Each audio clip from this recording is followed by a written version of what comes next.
শ্রী সীতারামচন্দ্রাভ্যাম নমঃ। শ্রীমদ্ বাল্মীকিয় রামায়ণ বালকাণ্ড বা আদিকাণ্ড ১৫০ সর্গ।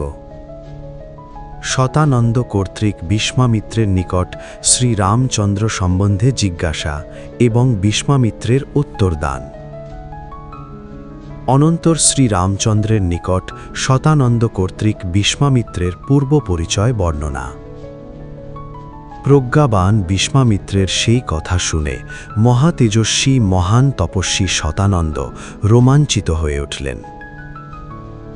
মহর্ষি গৌতমের জ্যেষ্ঠ পুত্র শতানন্দ তপস্যা হেতু সমুজ্জ্বল প্রভ, অর্থাৎ তপস্যা হেতু উজ্জ্বল প্রভাযুক্ত।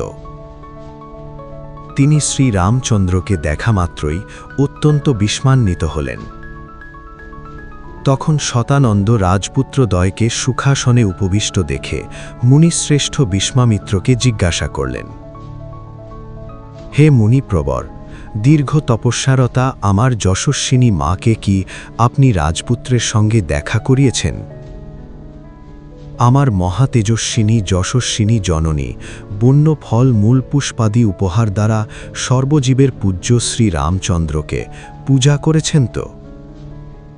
হে মহাতেজস্বিন, দেবরাজ ইন্দ্র আমার মাতার প্রতি যে অন্যায় করেছিলেন সেই পুরাতন ঘটনা রামকে বলেছেন কি?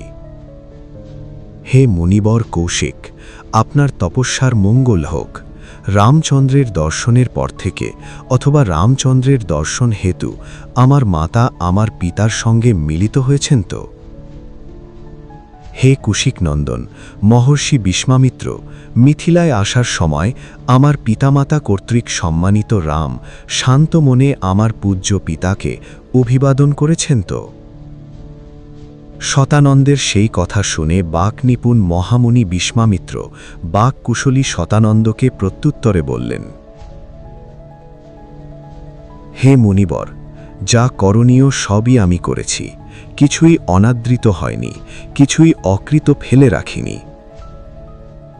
ভৃগুতনয় মহর্ষি পরশুরামের সঙ্গে তৎপত্নী রেণুকার মতো মহর্ষি গৌতমের সঙ্গে তৎপত্নী অহল্যা মিলিতা হয়েছেন।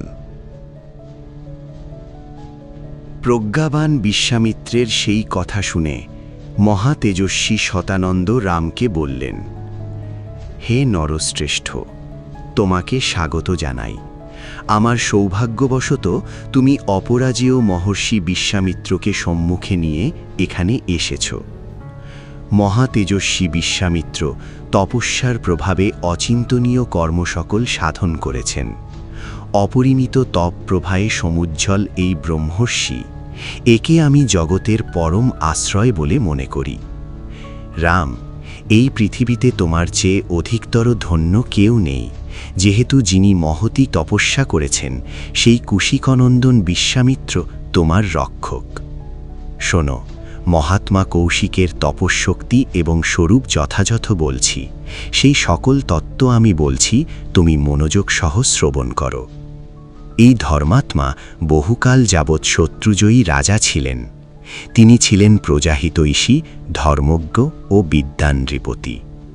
কুশ নামে রাজা ছিলেন প্রজাপতির পুত্র। কুশের পুত্র ছিলেন বলবান ও ধার্মিক কুশানাভ। কুশানাভের পুত্র ছিলেন গাধী নামে খ্যাত। গাধীর পুত্র হচ্ছেন মহাতেজস্বী মুনিবর বিশ্বামিত্র। মহাতেজস্বী রাজা বিশ্বামিত্র বহু সহস্র বৎসরব্যাপী পৃথিবীকে পালন করে রাজ্য শাসন করেছিলেন। একদা মহাতেজস্বী রাজা বিশ্বামিত্র সেনাবাহিনী একত্র করে এক অক্ষৌহিনী সেনা পরিবৃত হয়ে পৃথিবী পরিক্রমায় বেরোলেন।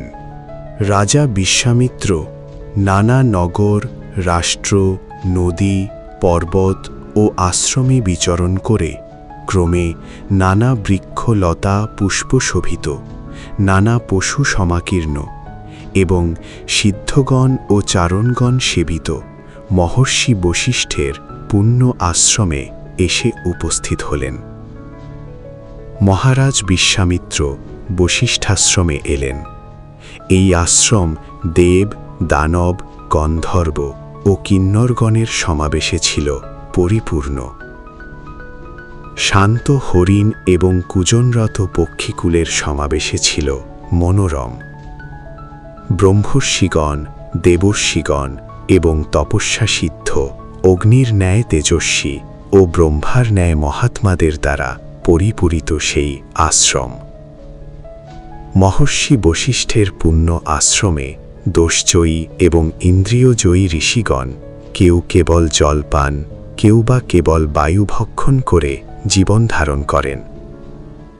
কেউ কেবল শুষ্ক পত্রাহারী, কেউ ফলমূলাহারী।